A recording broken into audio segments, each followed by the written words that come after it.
This podcast is intended for a mature audience over 19 years of age and is provided on an educational and informational basis. Any material presented is for informational purposes only and should not be taken as a substitute for professional medical advice or as an endorsement or medical claim by Pattison Media, Everything Podcasts, or any advertiser. You were sentenced to life without parole for possession of marijuana? Yeah, that's what I'm doing. Any questions? Today on the Canadian Potcast, how do you market a product that isn't legal everywhere and is regulated by a patchwork of laws even where it is legal? If they have cannabis content of any sort, you don't really know when it's going to happen or how it's going to happen. Sometimes you'll get a warning. Sometimes you won't get anything and your page just won't be there anymore. We'll talk to someone who works in cannabis marketing and social media about navigating that regulatory minefield and the stigma associated with working with weed. And then, if you're in need of spiritual cleansing, we'll tell you the legend of the Chinese hemp goddess Magu. This mountainous region is known for temples. And the mountains also happens to be where all the cannabis was grown for thousands of years.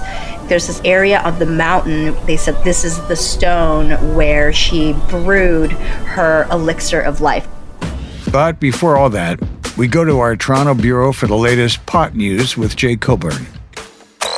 With the latest pot news, I'm Jay Coburn. Potency testing by a UBC professor on store-bought cannabis flower has found that the labels inaccurately inflate the level of THC content. Rob O'Brien is also CEO of Super Research, and he found that all of the 46 samples that he bought from stores in British Columbia had THC levels between 9 and 48% lower than indicated. Professor O'Brien has made a complaint to BC Cannabis and Health Canada, but says that THC content shouldn't be the key indicator of quality. Germany is scaling back its plans for the legalization of recreational cannabis.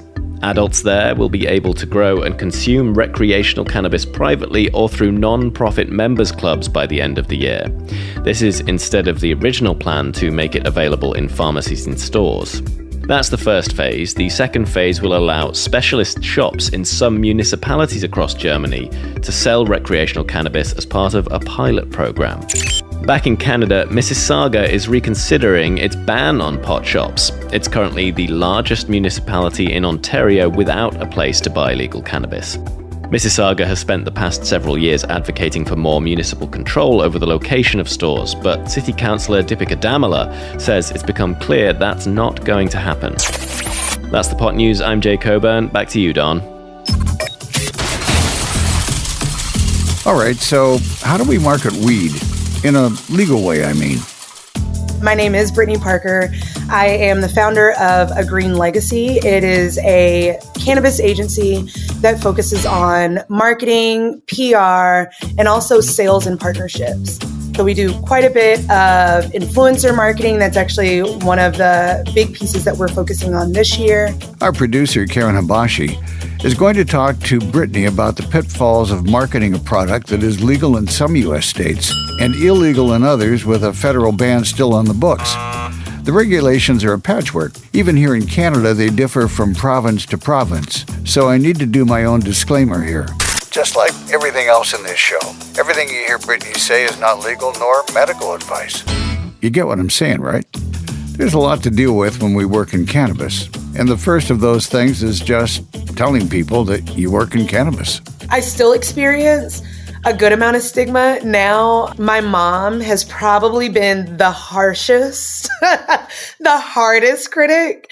For me, it's one of those things where I've never necessarily been the type of person who cares a lot about what other people think about what I do or how I do it or who I am, like a contrarian in some ways. But I will say that entering into the cannabis industry, I didn't talk about my cannabis usage at all when I was a teacher. When I moved into tech, didn't really talk about it much at all. I talked about it a little bit more than I did when I was a teacher. But one thing that I was always nervous about was I don't want people at my job to think I can't do the work, or that if I miss a deadline or if something goes wrong, that it's because I'm some stoner in like a negative context. And that's what it is. And so didn't really talk about it then. Once I entered into the cannabis industry though, and I started working at Leafly, conversations around drugs in general was so much more open. Talking about cannabis, obviously, every day, all the time. One of my coworkers would bring around a tray of pre-rolls every Friday for all of us. So it made just talking about cannabis a lot more normal for me. When it came to my family, I didn't tell them that I partook in weed or any of those things. I didn't tell them about it until I started working at Leafly. The first thing that my mom said was, Brittany, why would you want to do that? I'm from Tennessee. She's a very Southern woman. She was like, why would you want to do that? Is everything that they're doing legal? And eventually she was just so exasperated. I had just gotten the job. I had just been sent the email. And I think to her, it was very clear that there was nothing that she could say that was going to stop me doing that. And so even though I've been in cannabis now for years, there's still many times I just won't tell my mom about certain things, but I do try to re-educate as much as I can. I've also had to get to the point of understanding that she's the product of 10 decades of anti-cannabis propaganda. Our family, Black family, has been impacted by cannabis prohibition intensely. I have uncles, heard siblings, cousins, people throughout our family who have been incarcerated for years upon years upon years around petty cannabis offenses. And so me having to come to that realization for myself and saying like, Brittany, you have to understand that this is somebody who has gone through all of these generations of propaganda, but then has also been intimately impacted by prohibition, by propaganda related to this prohibition, or that's led to this prohibition. That's actually what I'm up against. Let's talk about your business. So you work with cannabis marketing and social media and brands and stuff like that. So when you advise someone or when you're posting something, what are the things that you consider before posting because of the old regulations about advertising about cannabis or talking about cannabis and so on? In the US, the FDA is usually who is slapping hands. Sometimes, like in Washington, we have the Liquor Cannabis Board. Obviously, every state has some sort of oversight board. When we're posting content, we're definitely making sure that that content is not making any claims, medical claims, because we can't do that. We can't talk about it in the context of disease prevention, but we can do things like saying it may help with sleep or it may help with stress. We can say those sorts of things. So we definitely have to be creative with language. What I found is that I have some clients that are brands. I have some clients that are producers, processors. I have some that are even dispensary owners. And so what I've definitely found is that some of the larger companies are a lot less afraid of being fined by the FDA. So they feel that there's a little bit more flexibility in what they say because they're like, okay, well, if we get slapped with this fine, we know that we can pay for it. But most companies are not in that position. I mean, it's really easy. Pages like on Instagram to be removed if they have cannabis content of any sort. You don't really know when it's going to happen or how it's going to happen. Sometimes you'll get a warning. Sometimes you won't get anything and your page just won't be there anymore. So we do have to deal with that. TikTok is something that I honestly feel like TikTok is probably one of the best social media platforms right now for businesses, but it is not great for cannabis businesses at all. They play no games about taking your profile down, it's almost impossible to get it back. I still haven't met anyone who has had a TikTok profile removed and they've actually gotten it back.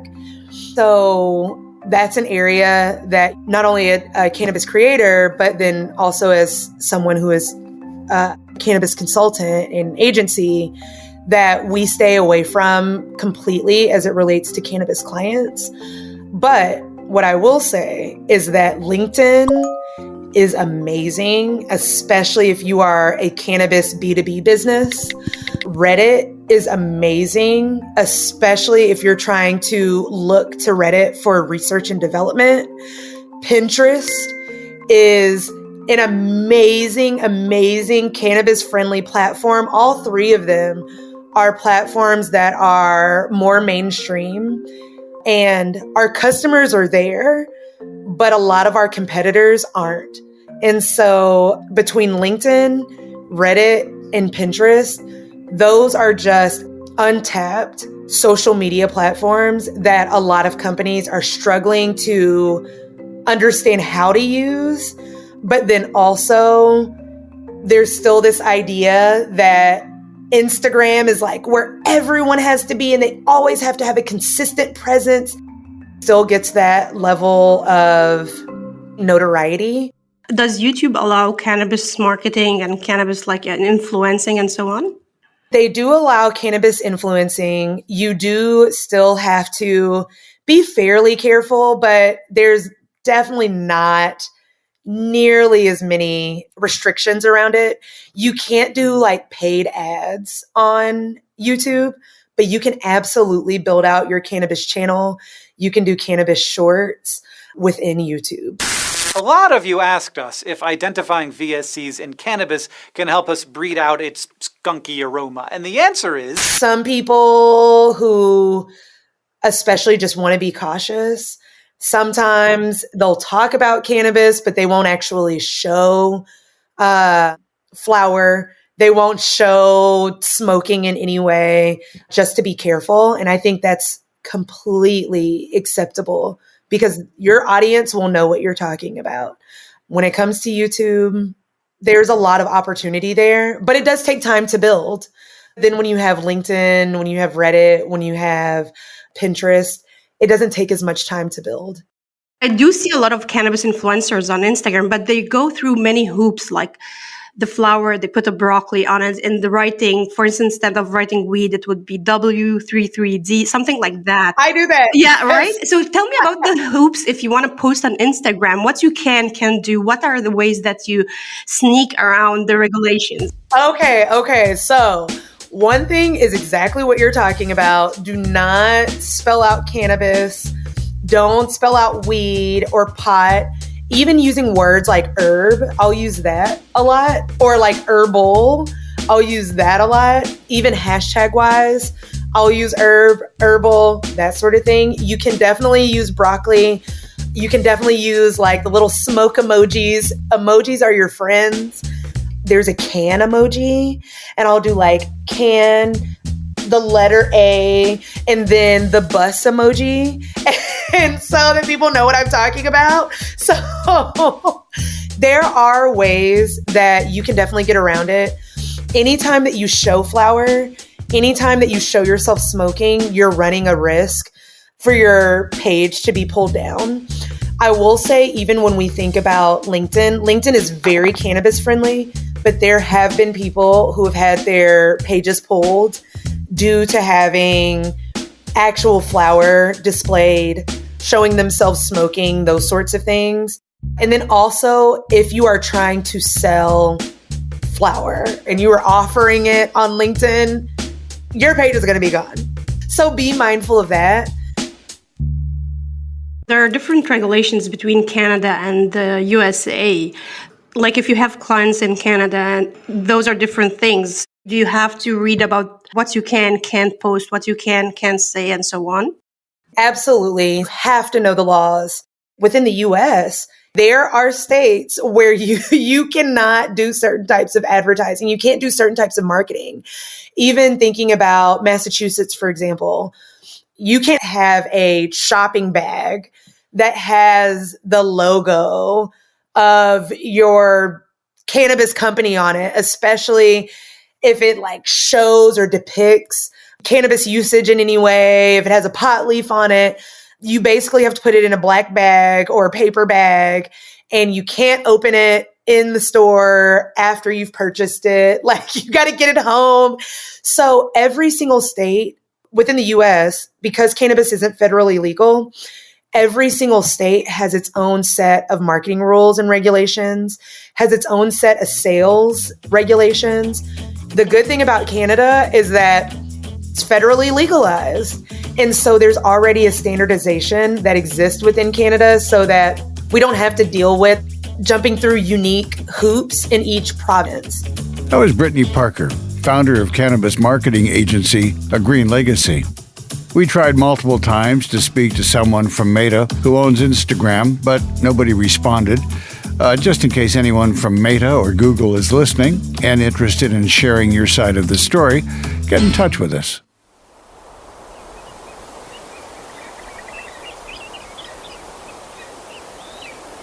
In Shandong province lies the most eastern of China's sacred mountains, Mount Tai.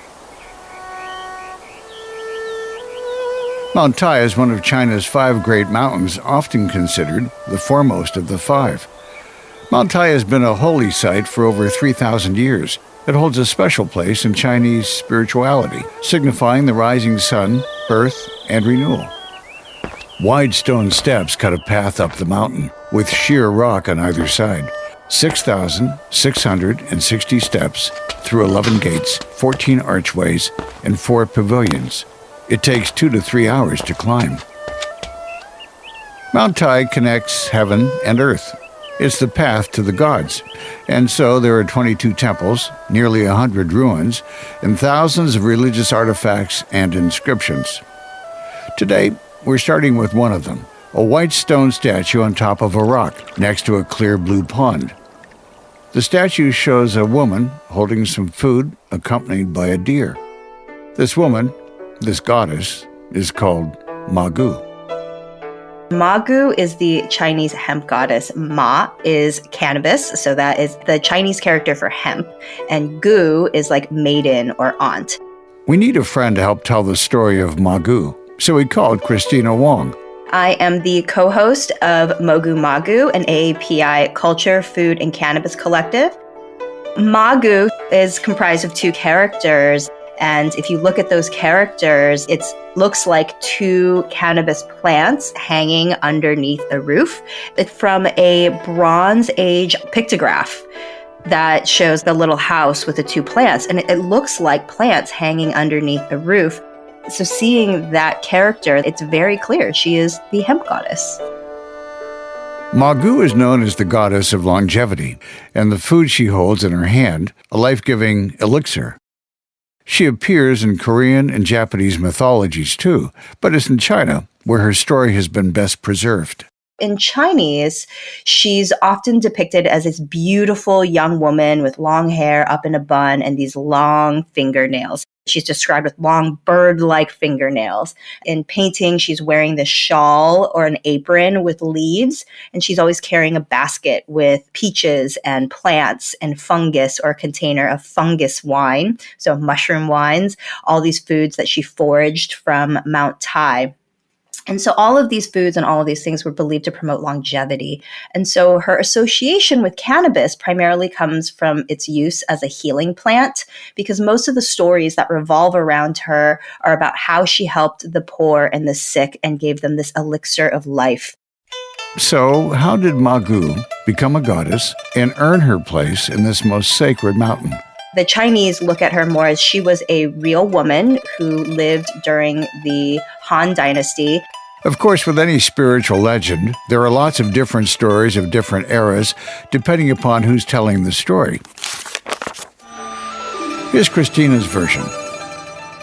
According to written texts, she was supposedly born during the Han Dynasty around 147 to 167. Supposedly, she lived many generations as a goddess, and she came back and down, and she came up into the celestial kitchens and back down in Mount Tai.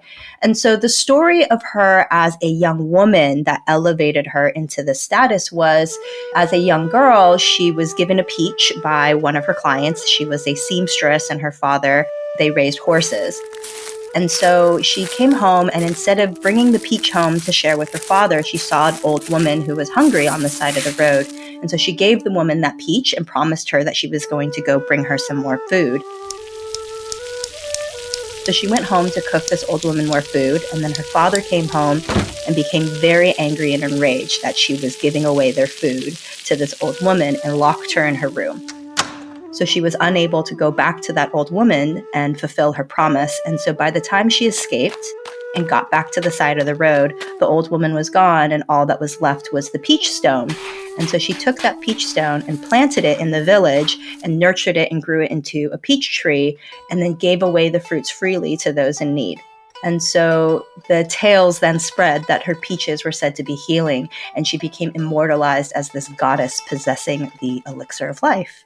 That's just one story of Magu, the origin story. And you've heard our friend Christina Wong mention Magu's elixir of life. There's a story behind that, too. It goes like this. Magu was invited to join a dinner with a Confucian scholar who was visiting on the 7th day of the 7th month. And it was written and known that on the 7th day of the 7th month of the lunar calendar, that this was the day when cannabis was harvested. So, on the day the cannabis is harvested, Magu was invited to dinner. Mount Tai connects the heavens and the earth, and so she descended those long steps and brought this amazing display of her fruits and peaches and foods from the celestial kitchens. And one of the items was an elixir that she made. And it was written that it was unfit for drinking by ordinary people. So she diluted the drink and shared it with the guests at this party, and everybody became intoxicated and wanted more. And so the stories grew that she brewed this elixir of life. And if you go to Mount Tai today, there appears to be some evidence for this story. This mountainous region is known for temples. And the mountains also happens to be where all the cannabis was grown for thousands of years.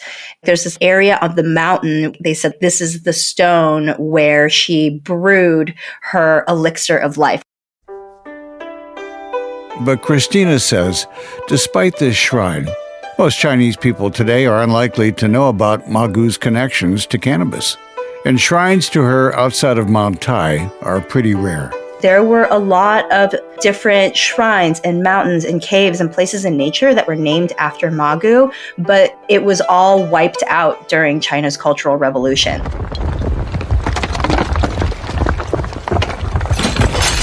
So that's why we don't see very many traces of Magu and a lot of these deities now. Christina Wong is trying to change that, though.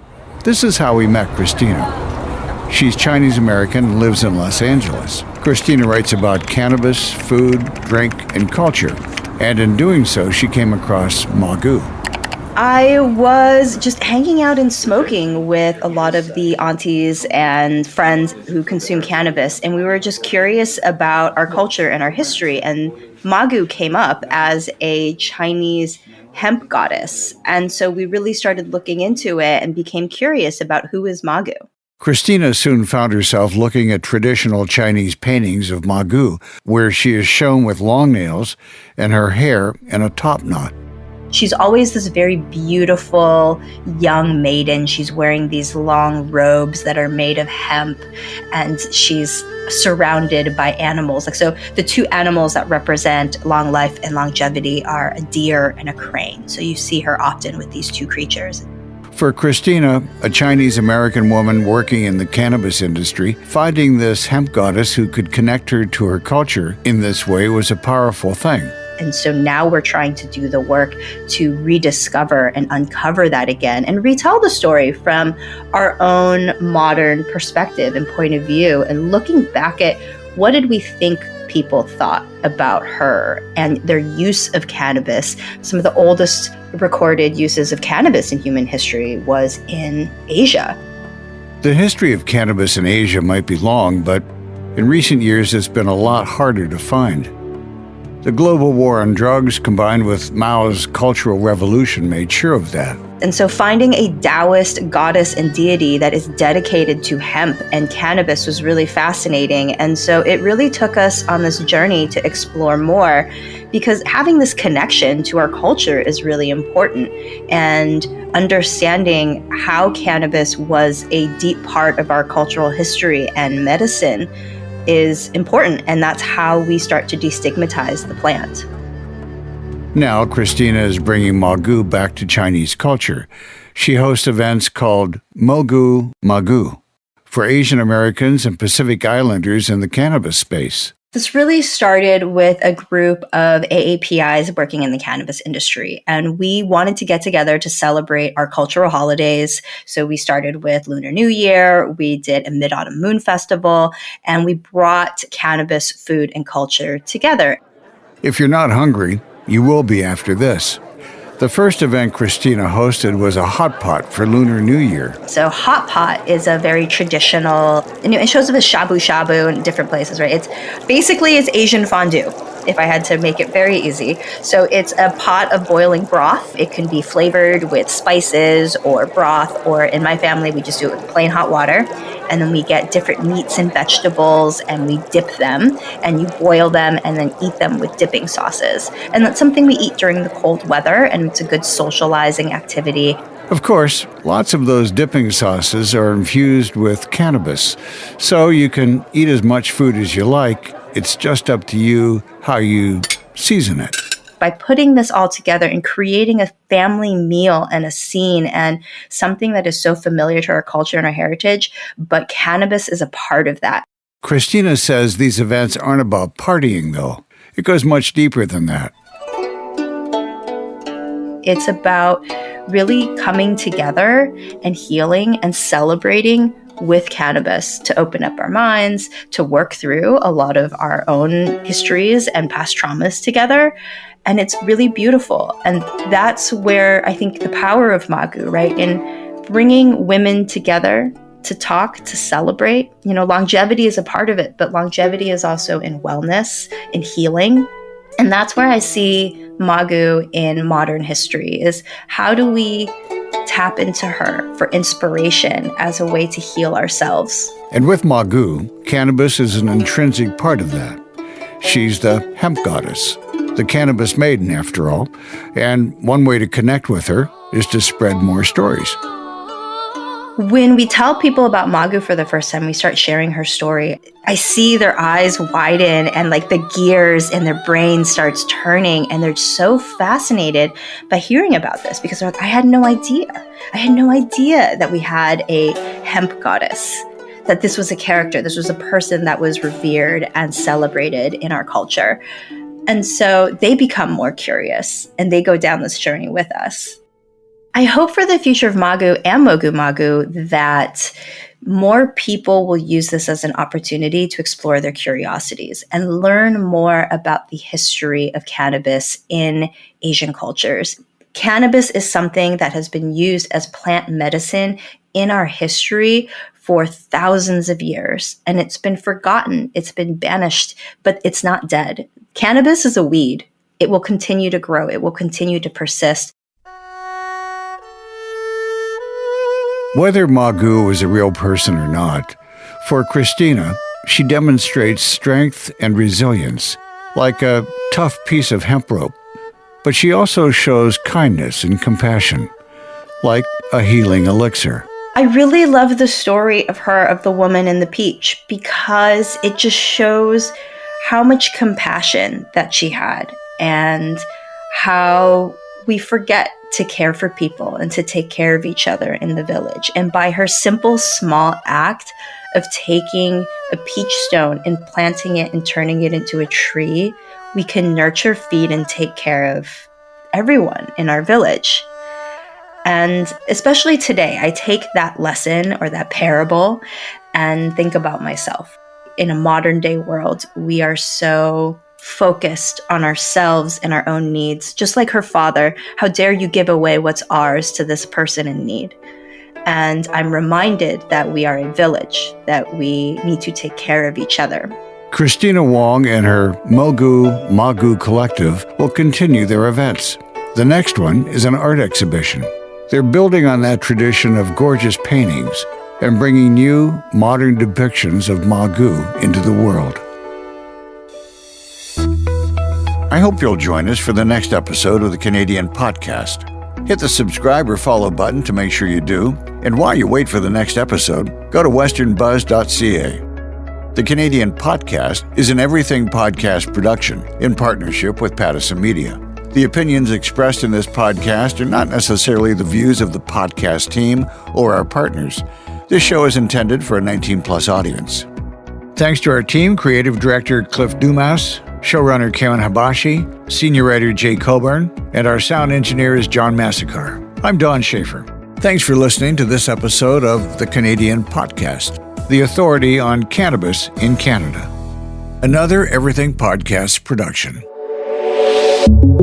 Visit everythingpodcast.com. Subscribe wherever you get your podcasts.